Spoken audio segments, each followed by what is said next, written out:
Battle of Wounded Knee. What's the other ones? Battle of Little Bighorn and then Sand Creek, right? Which one of those did Native Americans win? The second one.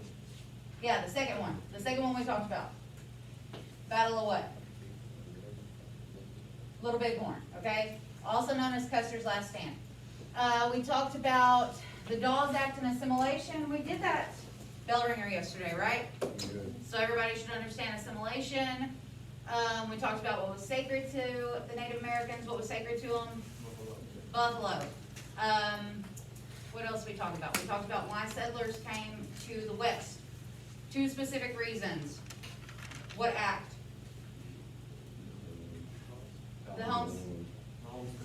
The Homestead Act, and then what else brought settlers and immigrants? Freedom.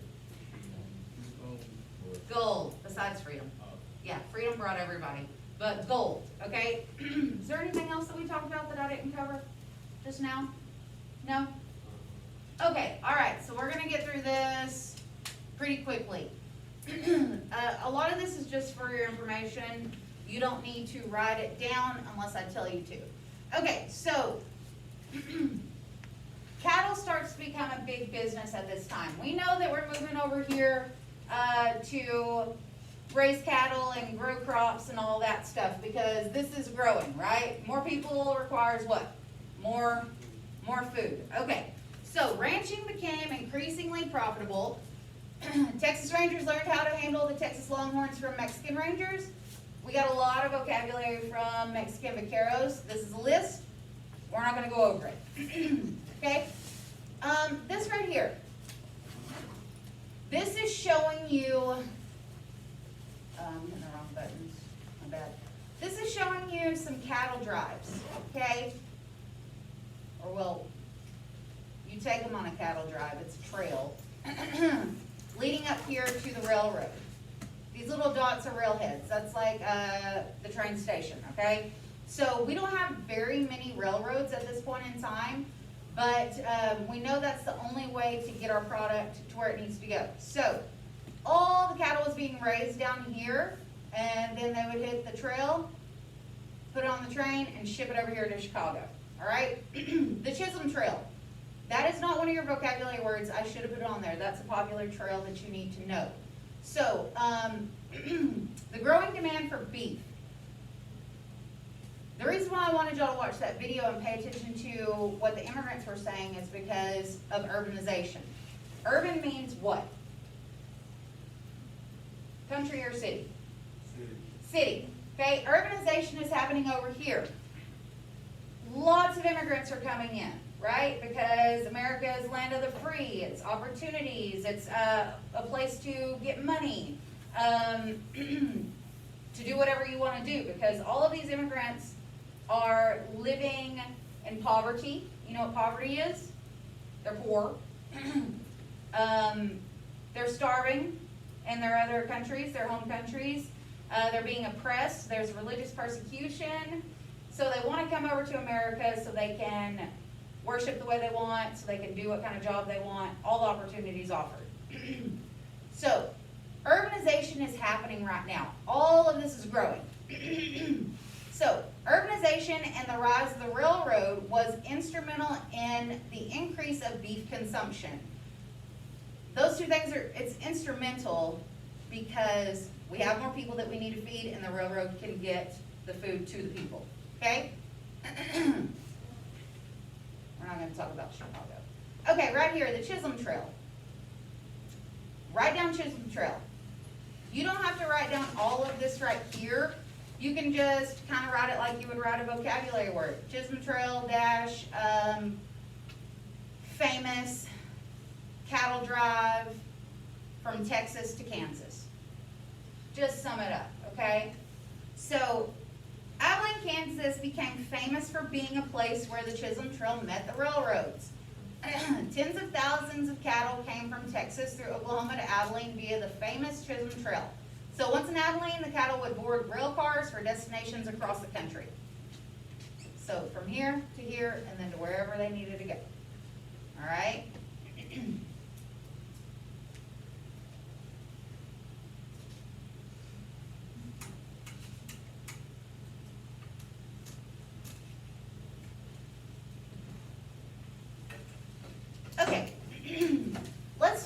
end of the open range. This is important. Don't write anything down yet. Don't write any of that down. So, you need to know that range and frontier are basically the same thing, okay? If you missed something, we can go back, or y'all can do that, that's fine. Okay, so when you think about the open range or the frontier, you need to think about standing in an open field and looking at nothing but land stretching on forever with nothing on it. No houses, no fences, none of that, okay? So, the end of the open range, you need to not get these things confused. The end and the closing of the open range. The end of the open range and the closing of the open range. They're completely different, okay? There's usually a question over this. I got into an argument with someone for the longest time because I had it mixed up. I was wrong though, they were right. And I was not happy about that. Okay, so what I want you to write down. I want you to write down open range.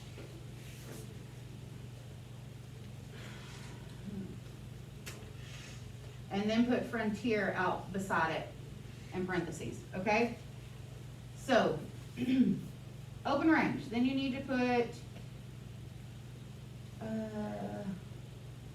close. Put closing. No, just put close. Where's mine? Over here.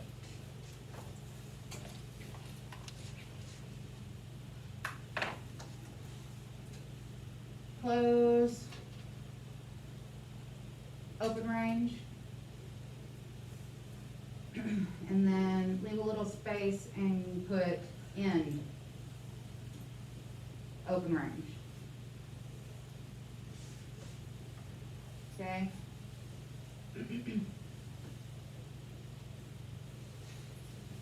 We'll come back to that. So, almost as soon as ranching became big business, the cattle frontier met its end. Overgrazing, bad weather, and the invention of barbed wire were responsible. Okay, so ranching. If you are going to be a rancher, how are you going to keep your animals together? How are you going to keep them from running off? Fence. Fence, yeah. You don't just let them go wherever, okay? Up until this point, nothing was closed off, right? Native Americans weren't closing anything off. Everything was how it was supposed to be, right? So, closing the open range came from barbed wire, okay? Barbed wire was responsible for closing the open range. Ending the open range came from the railroad, okay?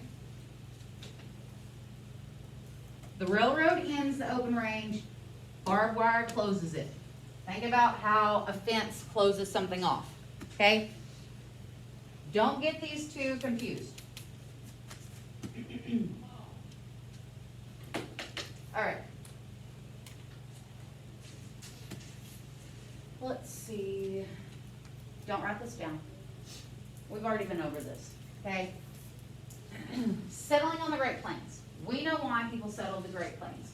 They came and settled because of the Homestead Act, right? And the railroad. The railroad made it possible for people to live out on the open range because they're not just going to be stuck out there with no way to get back to civilization.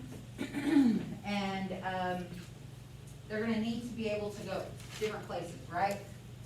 The railroad made it possible for them to make money because what they're growing, now they can ship it to where it needs to go. Think about how hard it would be for them to, where are we at? Whoops. Think about how hard it would be for settlers to take their product from somewhere over here all the way over here without having a railroad. It would take way too long, right? So the railroad made that possible. So what you're going to put on this, you're not going to write all that down. Just put settlement.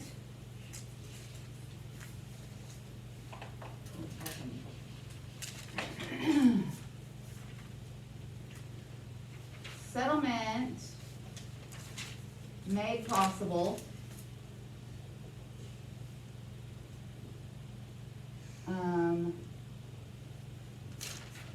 and put a line and put railroad.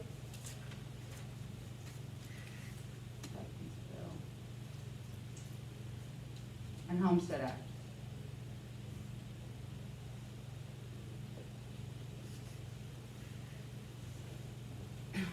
Simple, sum it up.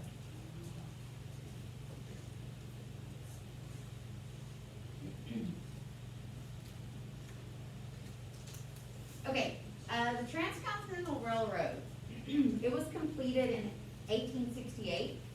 So these two railroads met at one point in the middle and they laid the Golden Spike, okay?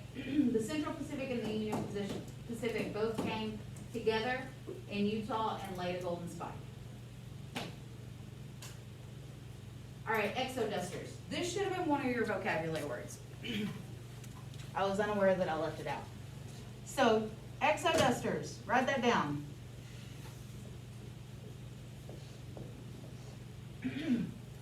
African Americans who moved from the post-Reconstruction South to Kansas were called exodusters. Many exodusters took advantage of land deals. So they're leaving the South because they can't own land in the South, really, can they? It's not possible because of Jim Crow laws, black codes, all of that. So on exodusters, put ex-slaves, okay? So you can remember what this is. Who moved to Kansas.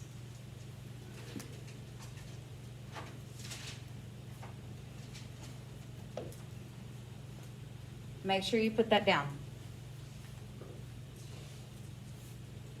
We're not going to talk about this anymore. All right, so let's talk about some of the hardships that settlers encountered. They faced extreme hardships, usually with weather. There were droughts, floods, fires, blizzards, locust plagues, and bandits. Despite all these hardships, the number of people living west of the Mississippi grew from 1% of the nation's population in 1850 to almost 30% in the 1900s. That's a pretty big jump. Now, you living in Texas, you should be able to assume what weather hardships could come. All right? Y'all know what a locust plague is, right? Mm-hmm. Yeah? Y'all know what a locust is? I don't know, look. This is an example of it. It's a locust swarm. It's a whole bunch of locusts everywhere, okay? All those bugs, those are locusts, or all these little white specks. I mean, that's the thing of nightmares for me. I'm not even scared of bugs at all, but I just wouldn't be able to handle that many. So, terrible. All right, dugouts and soddies. Soddy is one of your vocabulary words. Settlers in the West lived in these two types of homes, okay? They would build their homes out of the land itself, which is a dugout. You can remember that because you have to dig, right? And then on the flat plains, they made freestanding homes out of turf. Have you ever had to lay sod? Or have you heard of laying sod? Laying sod is like laying the fake grass, okay? It's not fake grass, but it's when people buy grass to lay in their yard. You know what I'm talking about? It's like a square of really nice grass. I don't have money like that, so I'm not going to buy grass because there is grass, you know. But that's laying sod. So if you can remember that that's what sod is, you can remember what a soddy is. Okay, we talked about how hard it would be for settlers to start to cultivate the land because there are no machinery advancements up to this point, okay? So these are just a couple of advancements that help them. The steel plow is invented, and then there's a reaping machine. We have some other inventions, a grain drill that helps plant seeds, and then there's barbed wire that helps close things off. Those aren't really some of the tech advances that you need to know. All right, when we were going over Reconstruction, we talked about how a lot of people were illiterate, right? That they didn't know how to read. So a lot of people never learned how to read or write or anything because what they did didn't require them to know how to read, right? They usually did manual labor. So with tech advancements and learning how to farm like they're doing, now they are going to require some education. So the government passes this act. Write this down, the Morrill Acts of 1862 and 1890. It gave federal land to states to help finance agricultural colleges. So don't write all that down, just put Morrill Acts and then put some dollar signs for ag college. Because you know if it's an act, then it's passed by the federal government, okay? If it's an act, the government has sent it down for us.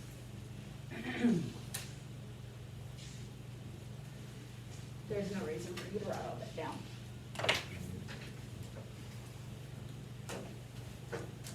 We're almost done, y'all. We're almost done. Okay, yeah, we've been blowing through this. So this is the last section of Westward Expansion, okay?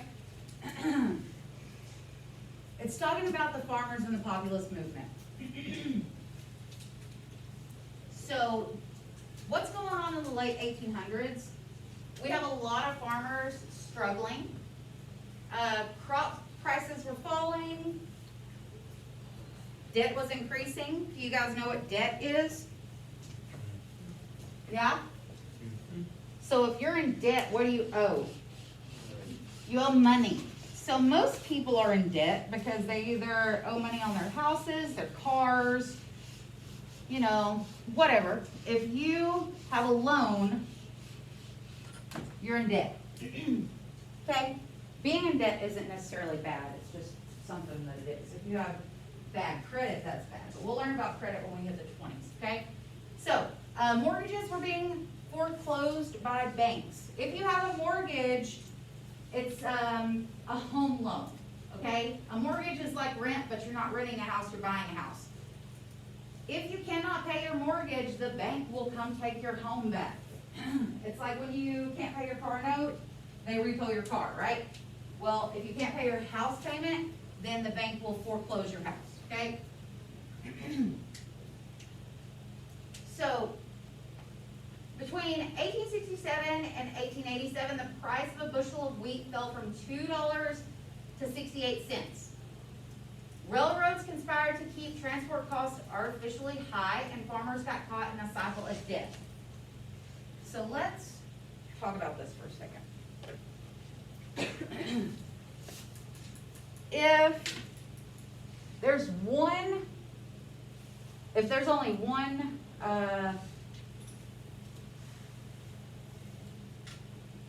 one of something in the world, is it going to be expensive or cheap? It's going to be expensive, okay? If there are a whole lot of one thing, is it going to be expensive or cheap? Cheap. Okay. So, at one point in time, there wasn't a whole lot of wheat. Y'all know what supply and demand is, right? Mm-hmm. So, supply is who's producing something, and demand is who they're producing it for. So it's usually a company who's supplying something and people who make the demand for it, okay? These have to balance out for people to make money. It can't be like this, all right? So we have a whole bunch of wheat now. A whole bunch of farmers are producing it. And we needed a lot because there were a lot of people, right? But now since we have so much, it's a lot cheaper, okay? What's the only way to get our product to where we need to go? The railroads. How many railroad companies are there? There's one, right? Because those two met and they came together, it's all one company. So, this is how the railroad becomes the first monopoly. if the railroad decides to charge a lot of money to ship your product, what can you do about it?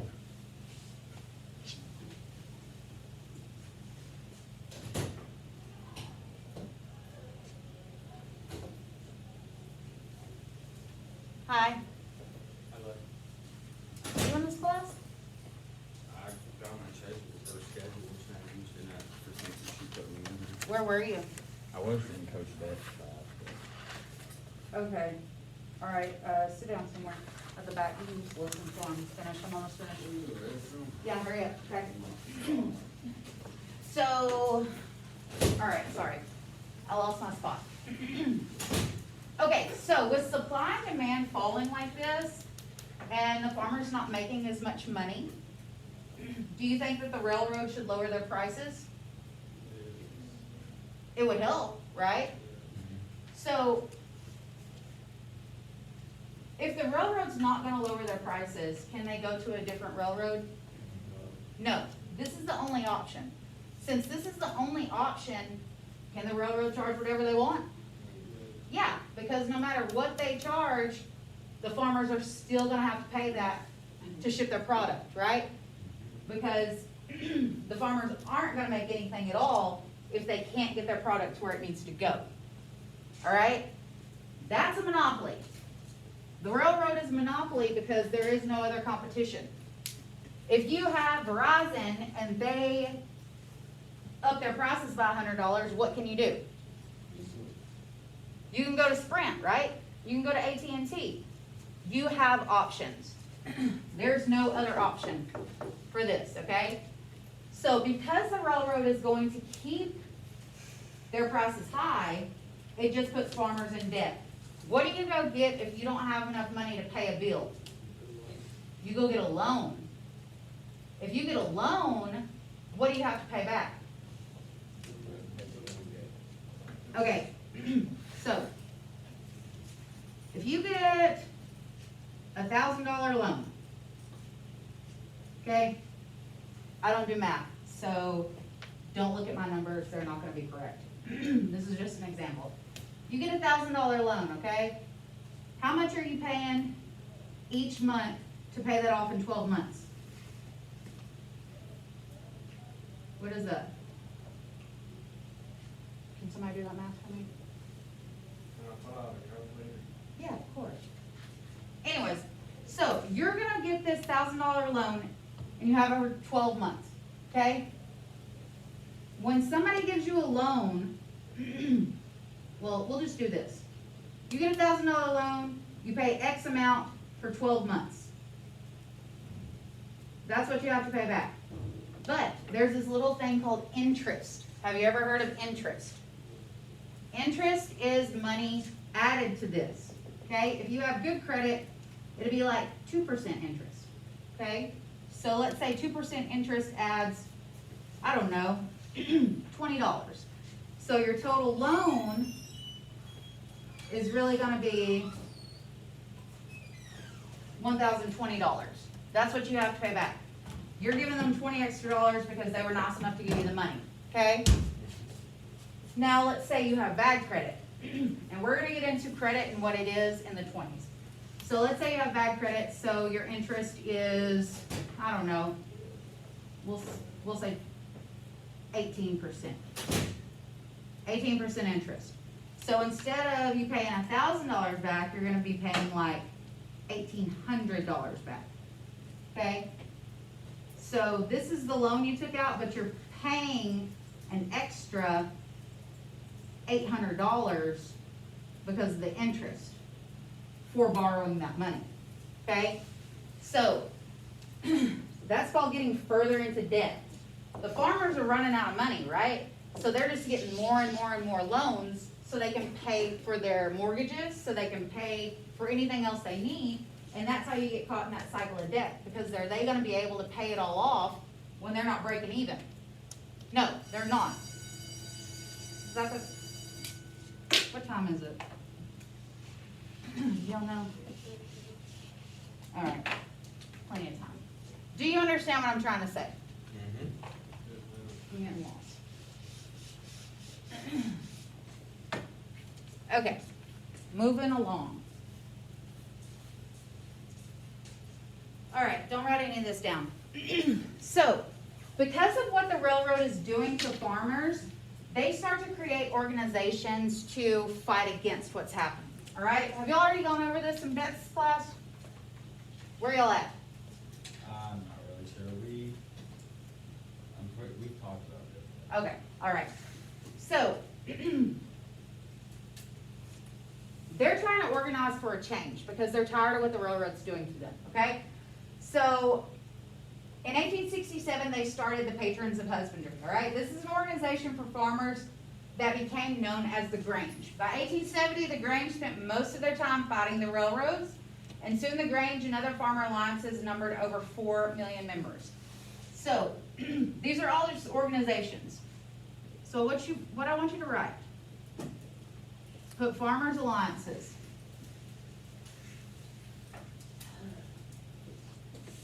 And then put, what am I doing? Patrons of husbandry.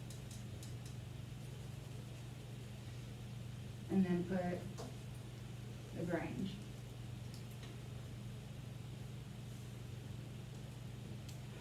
All of these are just organizations. Organizations to help farmers. All right? That's all I want you to put from that one.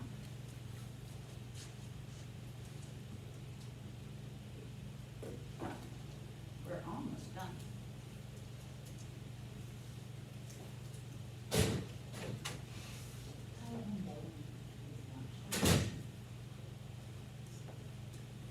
Okay, so all of this, all of these organizations becomes the Populist Party. Okay?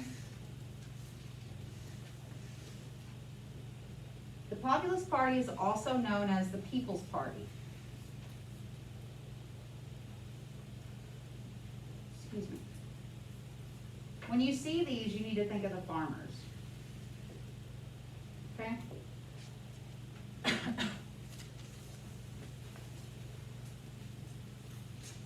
So, leaders of the farmers organization realized they needed to build a base of political power.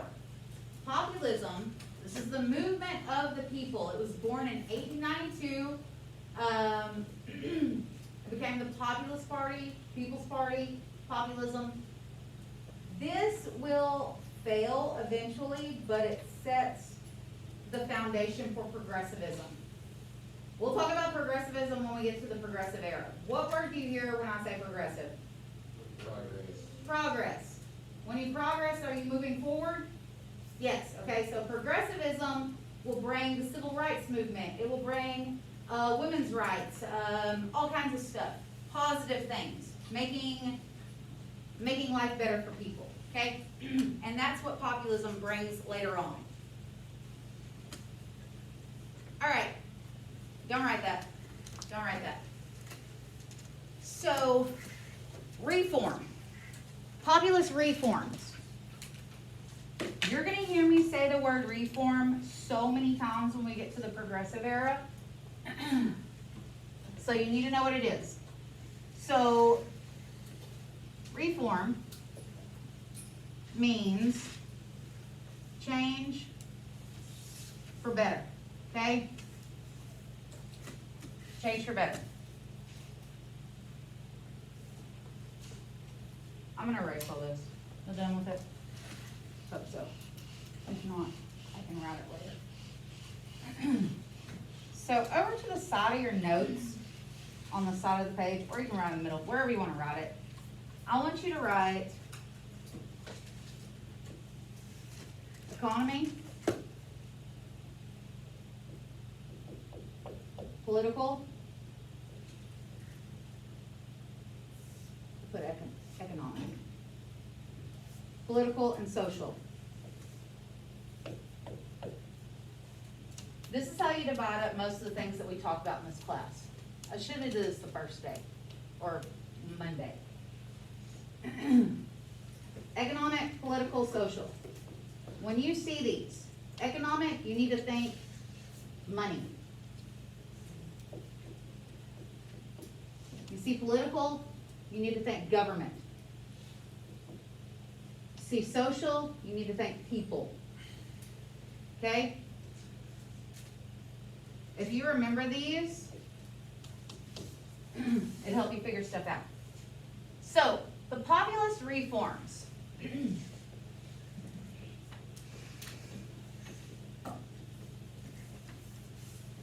The populist reforms, the things that they want to change.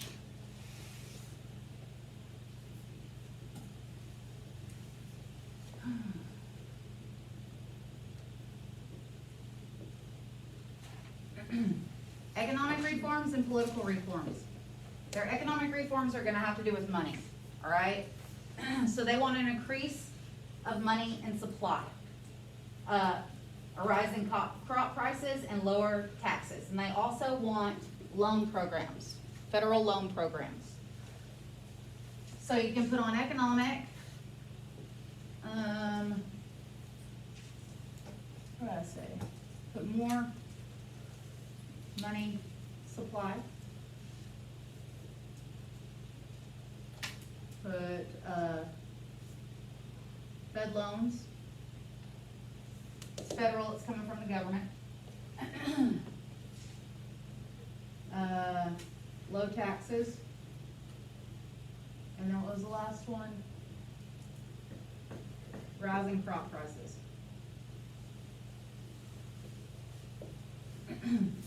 You know what taxes are, right?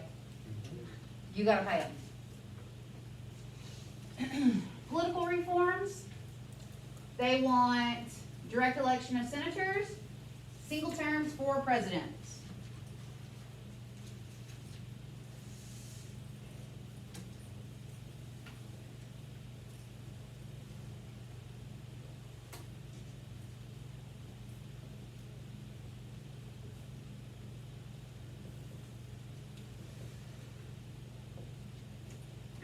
And they also want an 8-hour workday and reduced immigration. How many terms can a president serve? 2 terms. How many years are in a term? 4. So they can serve as our president for a total of 8 years. At one point in time, presidents didn't have a term limit. That means that they could serve as long as they wanted to serve. This changes when we get into the Great Depression. Have we had a president serve more than 2 terms? Y'all don't know? Yes, we have.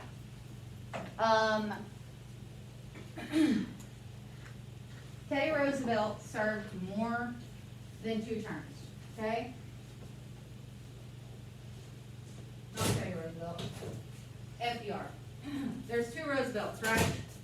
We got Teddy Roosevelt and we have FDR, Franklin Delano Roosevelt. My mistake, not Teddy, FDR, Franklin.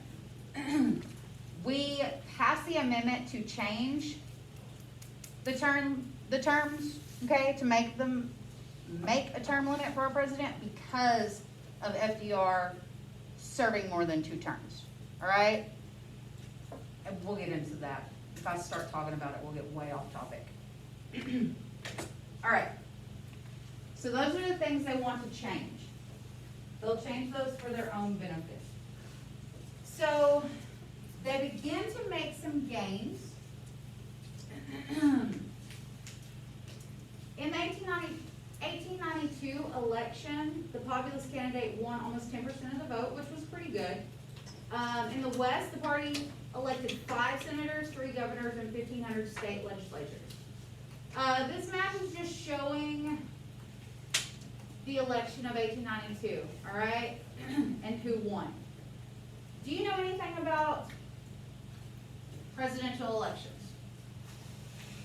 Any of y'all? Do you know what the Electoral College is? Anybody? Okay, let's talk about that real quick, just for a second. Just FYI for y'all to know. So, we have the electoral vote and the popular vote. In a presidential election, there are 2 votes, okay?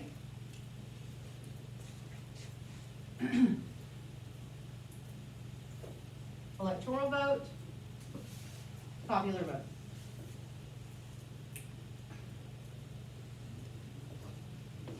So, these numbers are the electoral numbers for each state, okay? So, think about the population of these states, okay? This isn't what the electoral vote is right now. This is way back then, okay?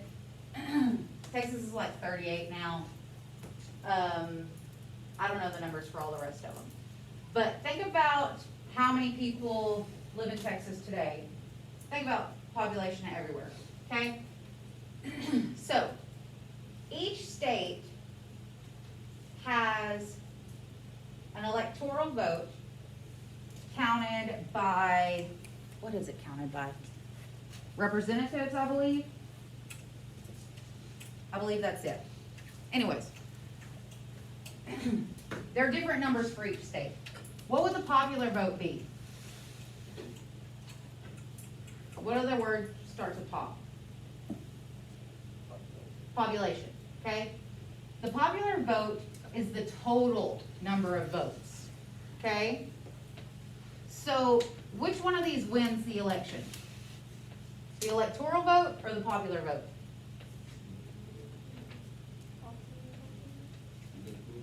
Which one do you think makes sense?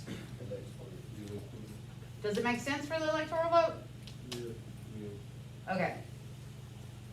A lot of y'all are like, The electoral vote is what wins the election. Is it possible to get the popular vote and still lose the election? To get most votes and still lose? Yes. It is very possible. Someone can get more votes overall and still lose the election because it's not based on popular votes. It's based on electoral votes. Okay? So, let's see. I'd have to add it up a weird way.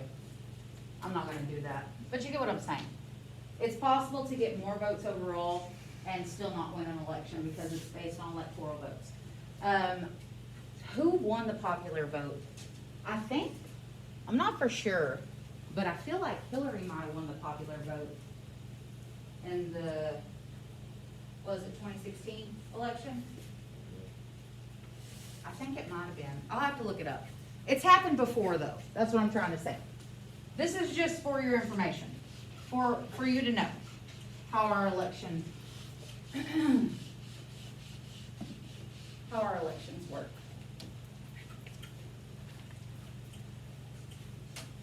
All right, we're not going to talk about that. Let's talk about this. Okay, so with the reforms put in place by the Populist Party, one of the economic reforms was adding more money to the supply, okay? At this point in time, there's gold, silver, and then there are greenbacks. Greenbacks are not worth anything, okay? So if you are very wealthy and you have a ton of greenbacks, what does it mean now, since they're not worth anything? You're broke, right? It's like monopoly money. So the big issue of the election in 1896 surrounded what they were going to do with the nation's monetary system. Monetary system means money system, okay? That'll be added to a list of words later on. Bimetallism. What does bi mean? 2. Bimetallism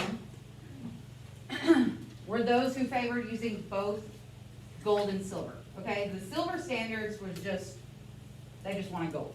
Okay.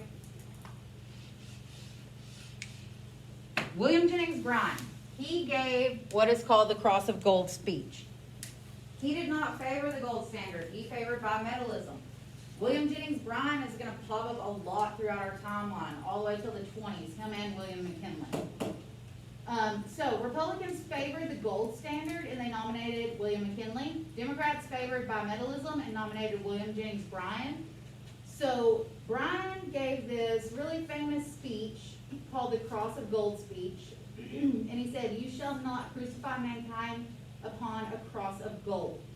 So what he's saying with that statement, he's pretty much saying that the gold standard is going to hurt a lot of people because they don't have any money. All right? What does it mean to be crucified? To be killed brutally, right? He's just being pretty dramatic when he says crucify, but he just wants everyone to know the hardship that it will bring to the people who need it. Another map. We're not going to worry about that. Okay, this is the very last slide, guys. This is it. But I want you to write this down, okay? No. Write down what I say. Not yet. Don't write anything yet. So, the end of populism. With McKinley's election victory, populism collapsed. It buried the hopes of the farmers, okay? But populism left two important legacies. The first one was a message that the downtrodden can organize and be heard. That means like the little guy, if you want to, call it that. And then number two, an agenda of reforms, many of which would be enacted in the 20th century. That's fallen into progressivism that I was talking about. So, put, let's see, populism, legacy.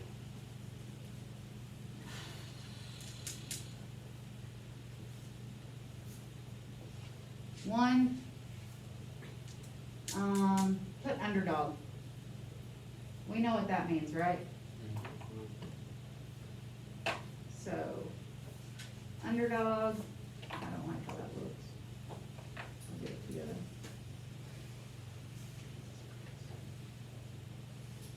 Underdog can organize,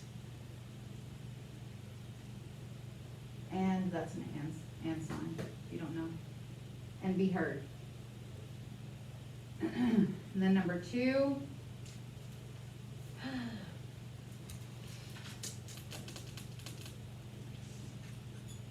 list of reforms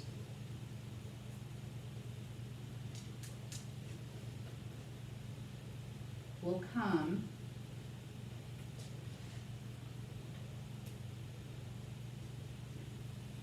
in 20th century. Okay? Make sure that you know that reforms means change. Put change over in parentheses. All right. That's it. That's all. That's all we're going to go over with Westward Expansion. Okay? So, the worst of it is over. All right, guys?